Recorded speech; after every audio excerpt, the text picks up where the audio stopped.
Morning, guys. Mark Ferrasci Protect Dog Training on a weekend, a Sunday. We're heading into the park to do a demo and return Simba back to owner lesson. And we'll give them a lesson, show them what we're working on, etc.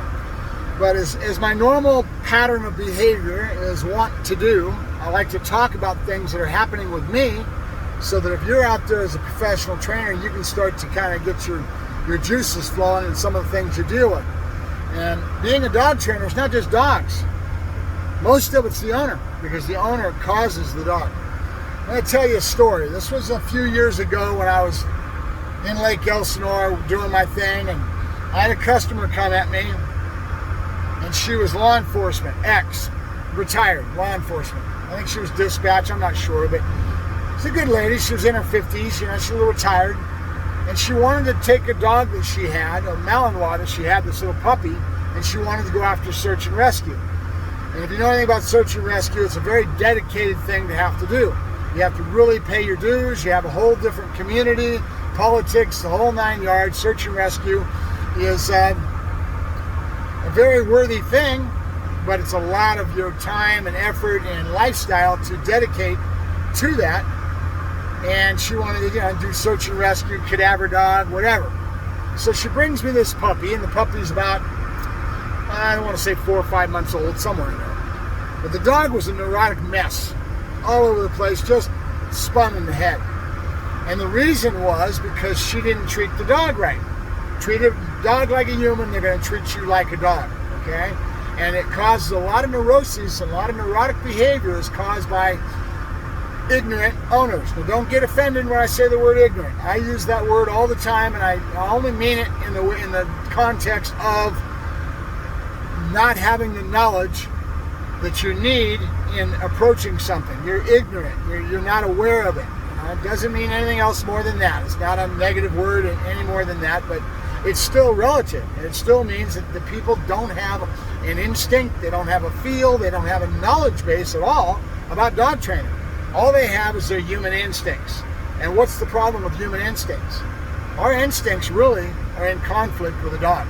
And that's 90% of the business we get as a dog trainer, is the fact that we've got to educate the customer and get them doing the right things, and then they will start to learn and grow and become a team with their dog when they start to understand dog psychology and start to approach the dog in the right way. Now, this person had this puppy, but she told me she wanted to do search and rescue. She gave me her background about law enforcement, so I took her serious. Now, one thing about my personality, and this is what's something happening with a lot of people that run into me as an individual, everybody's different. They all run their businesses different. They have a different approach. They have a different perspective and an idea. That's what dog training is kind of interesting about, because there's 1,001 ways to put the structure of how you approach your service being given to your customer. 1,001 ways, millions of ways. And it's all related to the personality. It's all related to the person's background and experience. Meaning, if you were a student at college and you had yourself a business administration major, you would approach the business a lot different than somebody like me that has nil to none education. I have a different thing. I have a world of experience doing what I do. I am a subject matter expert. Well, I don't know. I don't like using the word expert. Take that away. That's not something I like to say. I don't like calling myself an expert. But I'm pretty knowledgeable about what I do, right? And as soon as you do that, you label yourself a master trainer and all that crap, then you end up thinking you know everything. And you never stop learning. You never stop growing. I always have that attitude. That was a good question. I'll get off subject a little bit. There was a good question with a well-known trainer online, and he posted something about, are you coachable? I like that, because I'll always have to wonder, am I coachable? Right? I need to be coachable. If I go to, but I'm going to pick somebody that I already respect, that I already know has the knowledge that I want, and I'm there for that reason, that I can put myself into that position of being coachable. That's the key. So if I go to somebody I don't respect, or somebody comes around me, a lot of times it's hard for me, because I've been doing this a lot of years. All right, so back to that lady. She ended up bringing her business with me. I'm working with this dog, and I ended up being my normal frank and honest self. I don't cut no bullshit. The dog was a neurotic mess.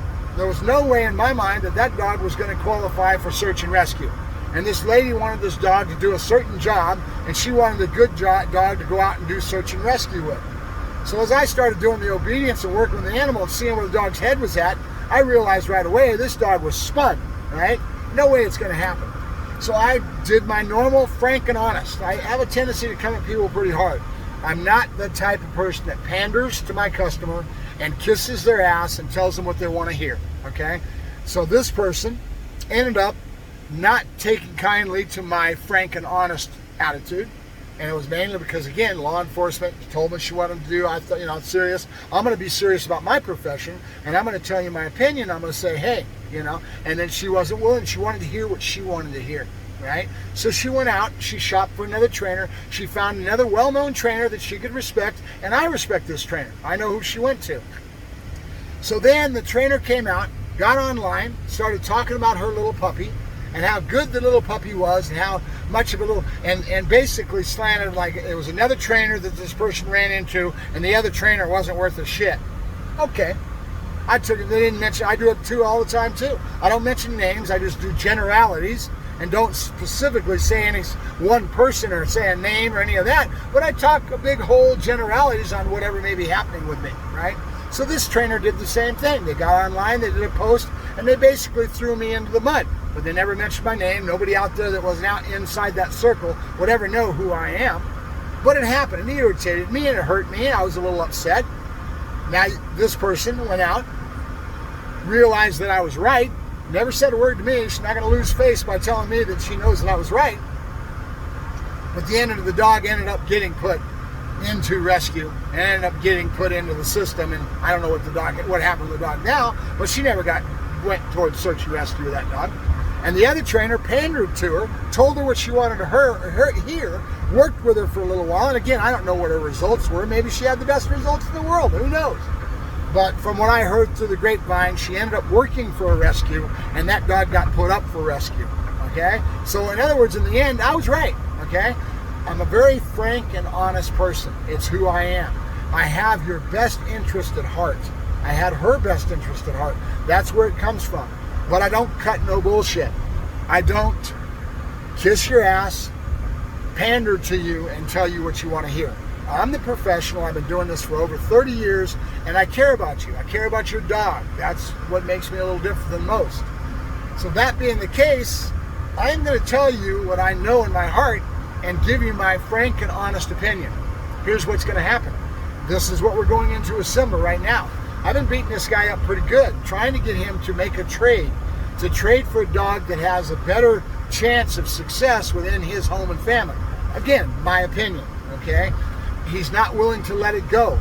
Human nature is a really interesting thing. And with 30 years doing this, you have a lot to deal with in human nature and dealing with the customer aspect of things, right?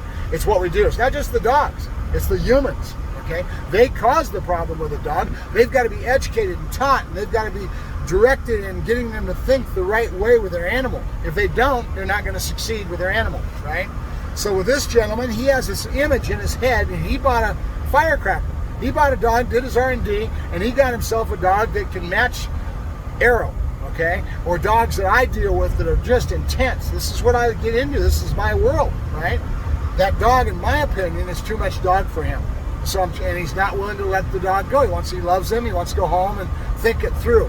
So I'm afraid, and this is what I'm trying to get at with this conversation right now, I'm afraid that this gentleman's going to go out and go search for another trainer that tells him what he wants to hear, okay? And then in his heart, he's thinking that I'm wrong. That's what the other trainer's going to do. Oh, yeah, that guy don't understand from a hole in the ground. Yeah, I'll show you, an ego, right? And then he'll take and then now they're making money, right? And then there'll be a certain amount of success or failure based on all the work that I've already done and the dog's maturity and where he's at now versus what I've had to deal with already, right? So it is what it is, but I have to face this as a trainer, that this person now is very possibly going to go to somebody else and be looking to hear what he wants to hear, okay? And that's the hard part about this business, because when you get a client like this, that you're really giving them some tough opinions, meaning this dog isn't the right dog for you. this dog belongs in a different place. This dog could qualify for going to the police, but he needs a facility that's going to be working him in nose work and working him 2-3 times a day, maybe even more, and really directing him towards the job he's going to do, so that they put this dog to work with what he's meant to do. This dog is very intense, has a very low threshold, and is all that and then some. He reminds me of Arrow to the T. Now I can see Arrow as a puppy. Okay, I've learned so much from Arrow, and now I get another dog that just, I see it right away. My instincts, my gut's going, this is Arrow as a puppy. Now I understand how Arrow became who he was. It wasn't the owner's fault, it's genetics. The dog is who he is, and you have to accept that and try to work the dog accordingly in that regards. It's not easy. When the dog's not mismatched in his environment, it makes it tough. So, all right, I'll let you guys go. Have a good day. I'm here at the park to do my lesson, but that's a good conversation as regards to what's happening to me as a professional trainer today, and some of the things that I go through that you may as a trainer have to go through, right? All right, Mark Ferrasci, Pro Tech Dog Training, signing off. You guys have a good day. Wish me luck. Bye-bye.